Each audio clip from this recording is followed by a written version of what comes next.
Hangkilan nga kawatan sang cellphone, dakop sa entrapment operation.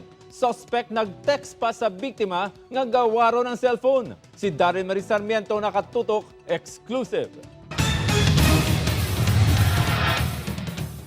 Samtang mahamuok ang tulog sang biktima nga si Mark Anthony Ramos, 26 anyos ng barangay San Juan Molo, nakibot na lang ini nga sa iya sini nga pagbugtaw, nangindulaan na ang iya nga cellphone.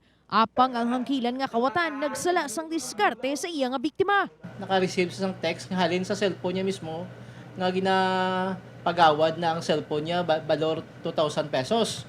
Matapos nga nakigangot ang biktima sa kapulisan didto kag tigayon nga nadakpan ang hangkilan nga kawatan.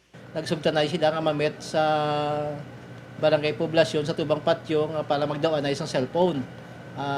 Wala siya kabalo nga nag-coordinate yung complainant kag ang motor pagtapos gin-entrap siya kag gin-arrest. Ginkilalang suspect na si Samuel Zaragoza, 28 anyos, sang barangay Buray Uton. Sang ginaresto, nakuhaan pa ini sang duha ka sachet sang suspected shabu.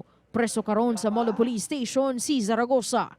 Upod kay Hans Desierto, Darrell Marie Sarmiento, One Western Visayas.